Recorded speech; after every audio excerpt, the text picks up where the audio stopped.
Hi guys, and welcome to my pre-review, this time of the Tanchjim Olá. This is their latest IM. It's a more budget IM, and as is sometimes the case with me, I've got two of them. You know me, I've got this OCD problem. Anyway, what can I say about the Olá as of right now? Well, it's a IM that kind of wants to battle more the budget side of things. It's priced at anywhere between $35 and $45. It sports a 10mm dynamic driver that has what they state as DMT3 technology, dynamic diaphragm, something high polymer, graphene, whatever.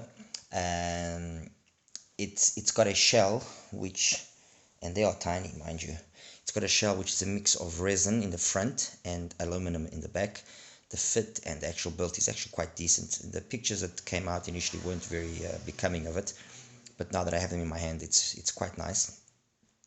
It actually fits in your ear, so this will be the right side.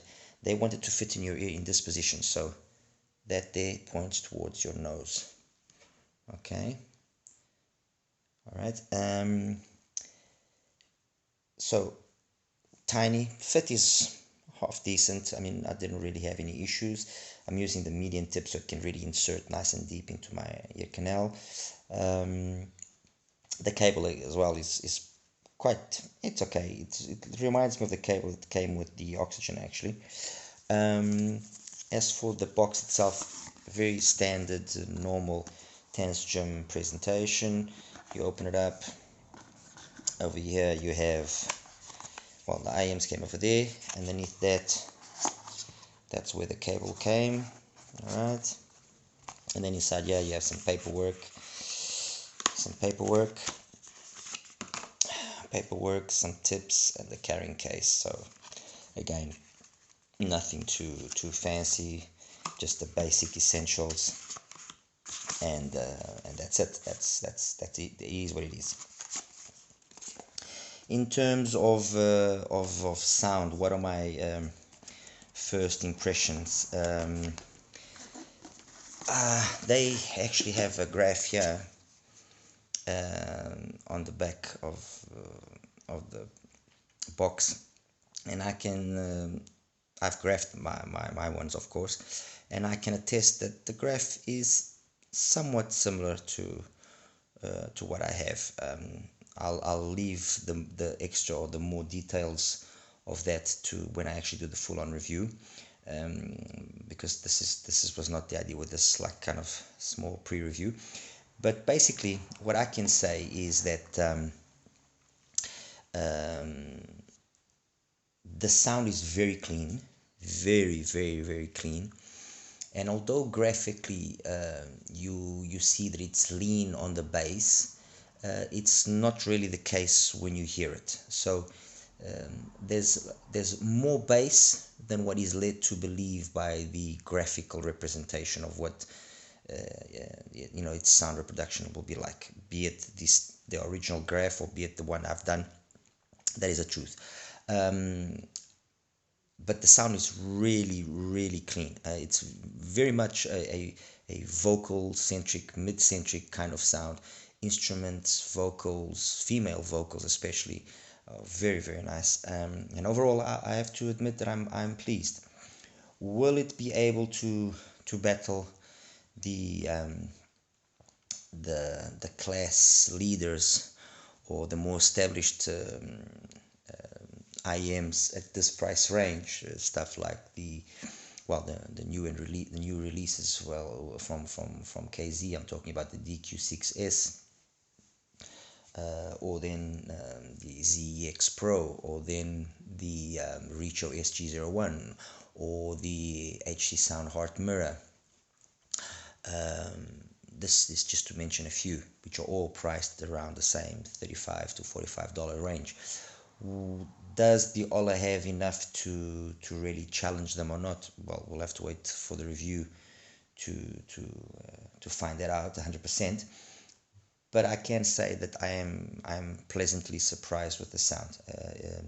I like it. Fair enough. Maybe there's a little bit of bias because I am a Tanchjim hardcore fan. I really like Tanchjim. That's the reality. But yes, I like the sound.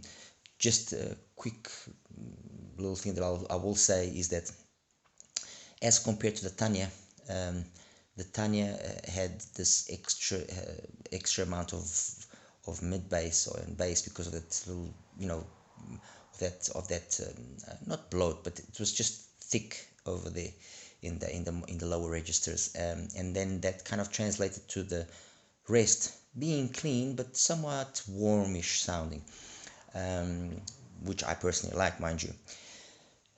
The Ola is not like that. So the bass that is there is very clean, very precise, but in no way does it affect the rest of the presentation by making it muddy or overly warm or anything of the sort. No, so it's a different take.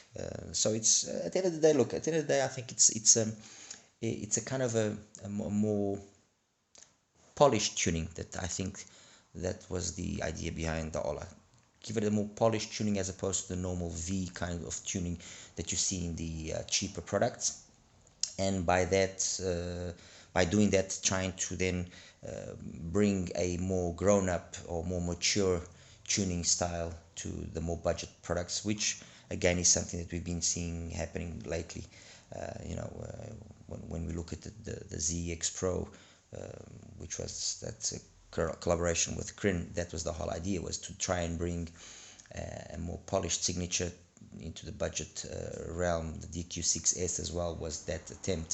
So there's a tendency, there's this vibe going on now lately of the manufacturers trying to offer in the more budget products a tuning style which is more reminiscent of what you see higher up, thus allowing people to grow up a little bit more in terms of sound signatures and by growing up, mind you, I'm not saying this in a bad way. I'm just saying allowing people to just get away from that normal signatures that you find in stuff like the QKZs and that's very just V-shaped, loads of bass, bloated and boomy, and loads of treble, which is not really clean, and nothing in the mid-range. So that was the idea. Anyway, guys, expect my review soon, and thank you. Take care. Bye bye.